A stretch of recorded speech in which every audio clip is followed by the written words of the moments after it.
Picture this. It's the 1920s. Jazz is in the air, champagne is flowing, and on Wall Street, everyone is getting rich. It felt like a party that would never end. Your grandparents, or maybe your great-grandparents, might have been right in the middle of it, believing they had found the secret to endless wealth. They were buying stocks, not with cash, but with borrowed money. It was called buying on margin, and it felt like a magic trick. You could put down just 10% and own a full share of a company. If the stock went up, you'd make a fortune. What could possibly go wrong? Well, on a dark October day in 1929, everything went wrong. The party stopped. The music died. The magic trick was revealed to be a trap. The market didn't just dip, it plummeted. It was a complete and utter collapse. All those people who bought on margin, they weren't just losing their imaginary profits, they were being hit with margin calls. The brokers who lent them money wanted it back, immediately. But the money was gone, vanished into thin air as stock values evaporated. People were forced to sell everything they owned to cover their debts. Their life savings, their homes, their futures, gone. It was a financial apocalypse. Imagine getting a call that says you owe 10 times what you can possibly pay, and you have to pay it by tomorrow. That was the nightmare that millions of Americans woke up to. They were financially ruined, not because their stocks went down, but because they had bet with money they didn't have. They broke the #1 rule of investing, a rule that so many people even today tragically ignore. So, what was this fatal mistake? What was this one simple rule they overlooked in their rush for riches?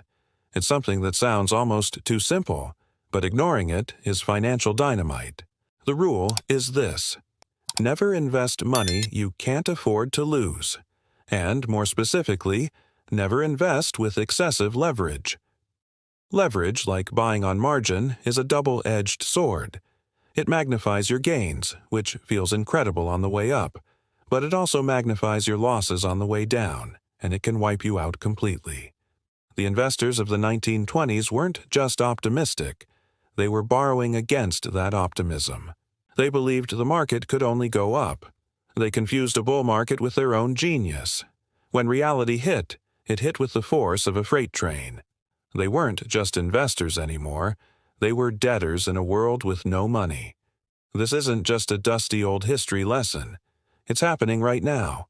People are still doing it, just with different tools. Maybe it's not a broker on the phone anymore. Maybe it's a slick app offering you 50x or 100x leverage on your trades. Maybe it's taking out a home equity loan to pour into a hot new crypto coin that everyone on social media is screaming about. The tools change, but the temptation is the same: the lure of getting rich quick by betting with someone else's money. Let's break down why this is so dangerous. When you invest your own savings and the market drops 50%, it's painful. You've lost half your money, but you still own the asset. You have the choice to wait, to hold on, and let the market recover, which historically it always has.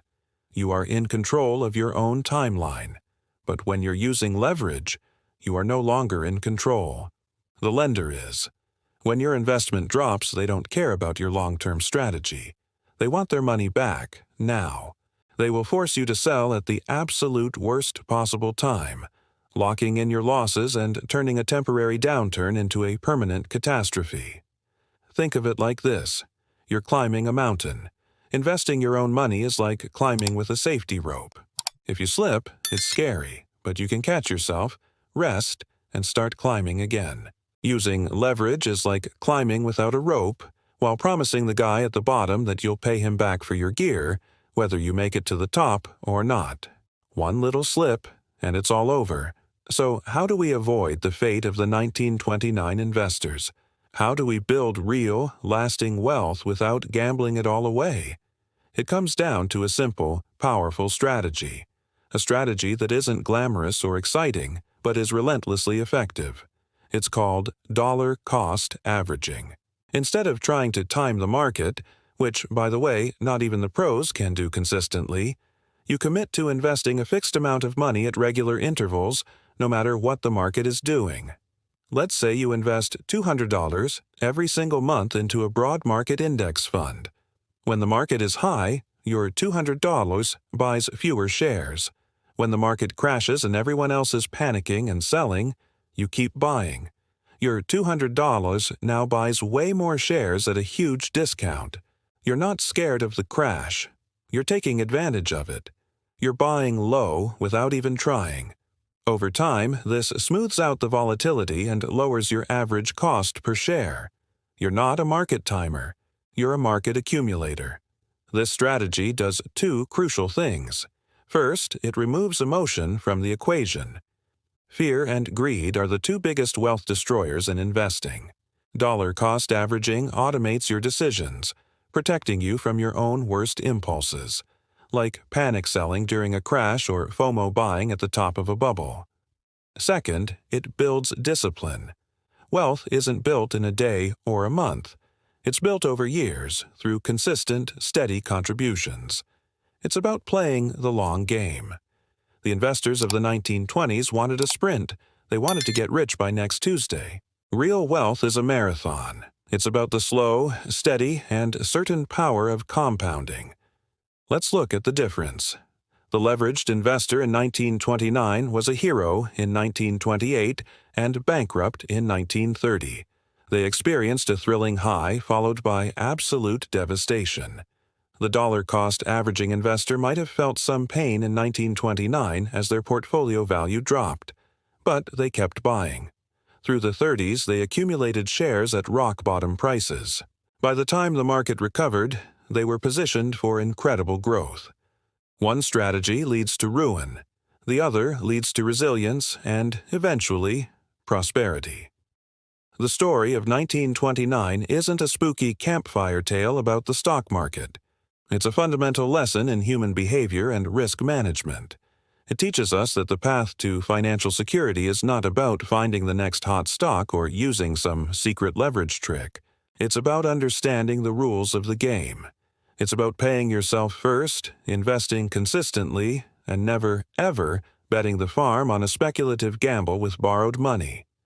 Your financial future is too important to be treated like a casino trip. Build it on a solid foundation, not on a house of cards. Use a strategy that works with time, not against it. Learn the lesson that your grandparents' generation learned the hard way, so you don't have to. The market will go up, and it will go down. But with the right strategy, your discipline and patience will ensure that your wealth, over the long term, only goes up. Thank you so much for watching. If you found this lesson from history valuable, please give this video a thumbs up and consider subscribing to the channel for more investing insights that stand the test of time. Let me know in the comments if you've ever been tempted to use leverage and what you think about the dollar-cost averaging strategy. Stay safe, invest smart, and I'll see you in the next video.